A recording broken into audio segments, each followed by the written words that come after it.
In this video, we're going to talk about 5 major potential benefits of stem cell and exosome therapy. As a disclaimer, my name is Dr. Charles. I'm a board-certified medical doctor and member of the International Society of Hair Restoration Surgery, but this is not medical advice. This is purely for educational purposes, so you can take this to your doctor and make the most informed decision possible. So with that said, let's dive in and go over the 5 major benefits that we're seeing for stem cell and exosome therapy. Number 1 is its ability to help regeneration for connective tissue, specifically in the joints. What we've seen are studies like this, and this, which have been profound and increasing over the last several years. So why is this happening? Cartilage regeneration generally doesn't happen because there's not a great blood supply. However, what we're seeing now is the ability of stem cells and exosomes to not only help regrow cartilage on their own, but stimulate something called VEGF, which stands for vasoendothelial growth factor. Now, why vasoendothelial growth factor is so cool is because it's essentially a molecule we know a ton about, and it's named that because it helps grow new blood vessels in a process called angiogenesis, which is just a fancy Latin word for growing new blood vessels. What happens now when you're able to grow these new blood vessels and help with blood vessel supply, you're able to deliver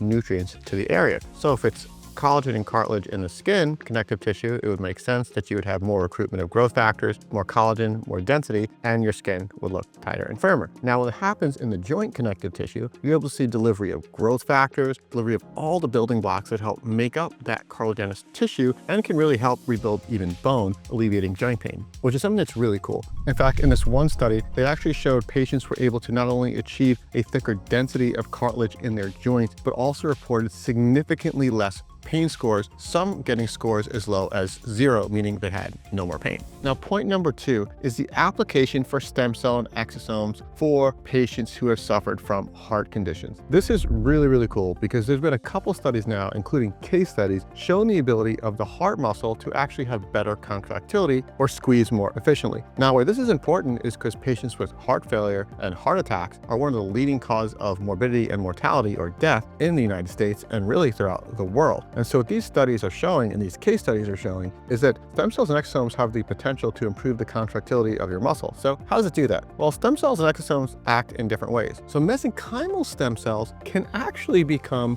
your own cell, which means they can turn from one cell into the cell of your body and perform its function, which may be one of the reasons we're seeing such incredible case studies and reports of patients getting a lot better with heart failure and after heart attacks. The other thing is exosomes. These are what stem cells secrete, and some people choose to go this route of exosomes over stem cells because less potential side effects, and they're very small molecules, and they contain less genetic material, less DNA, which some people don't like. So what are the benefits of exosomes? So exosomes can actually diffuse through a number of different organs in your body because they're nanoparticles.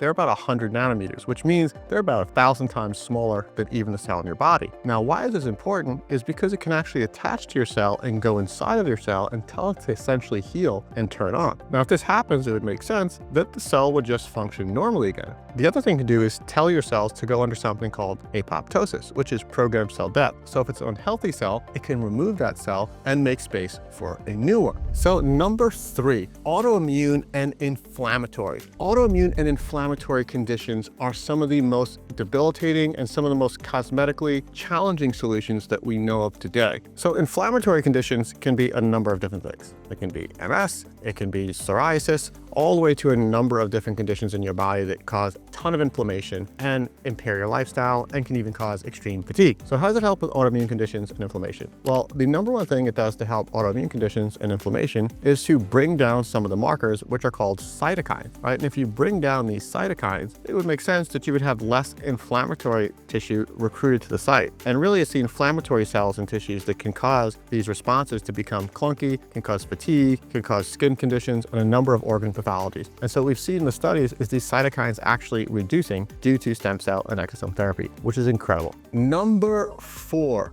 is neurodegenerative conditions. So things that can affect the brain, like Alzheimer's, dementia, even patients post-stroke. There's been some really cool case studies and research starting to come out of the incredible potential of both stem cell and exosome therapy. So let me address each. So with stem cell therapy, they really can't pass the blood-brain barrier. And what happens with live stem cell therapy is you really need to reprogram the cell to be that kind of neuron and then inject it directly into the spine, be it intrathecally or directly into the brain, which can be an extremely cumbersome process, and it's really really only done in certain countries at this point and is not really done in the United States. Now, when it comes to exosome therapy, again, these are really small 100 nanometer particles. So what happens here with these particles is they're able to pass through what's called the blood-brain barrier, which are these really tight fenestrations. And so with that, it would make sense that we're starting to see all kinds of case studies and reports of patients who are recovering from dementia, Alzheimer's, and other neurodegenerative conditions. So number 5, one of the coolest things we're learning right now is how to live longer, the whole topic of longevity. And there's probably nothing bigger to help your overall longevity than your VO2 max. In fact, having a higher VO2 max will make you 400% more likely to have a longer, healthier life. To put that in context for you, smoking can be associated with a 40% increase of morbidity and mortality, whereas hypertension can be associated with 20% increase. Whereas you're seeing having a high VO2 max can positively change the way you'll live and how long you'll live by 400%. So it's a really big thing. We're seeing now in some early case studies and some athletic reports is that VO2 max is actually going up after stem cell and extracellular administration. So what is your VO2 max? Your VO2 max is the way your heart and lungs essentially utilize oxygen, how fit you are. Now you can do natural things. One of the biggest natural things you can do is get to zone 4 or zone 5 cardio. So if you're getting higher heart rates, you're more likely to build that type of endurance for VO2 max. If you're not doing that, another adjunct is stem cell and exosome therapy, and it could be helping through a number of ways. One of the ways we think it's happening is its ability to actually help turn over cells. So your senescent cells or those zombie cells, which are causing a lot of inflammation, it can actually have those eaten up and turn over and be replaced by healthier cells. And if that happens in the lungs and the heart tissue, it would make sense that your heart and lungs would perform better. So these are the 5 things which I find to be the most interesting and newest out there in the field of longevity and stem cell and exosome therapy. However, there's only so much of this topic I can cover in this video. So if you want to learn more about how stem cell and exosome therapy could impact your life, just click the first link down in the description below. Or if you want to see the next video about stem cell exosome therapy and learn a little bit more, there'll be a video on screen now. So click the link. We'll see you soon.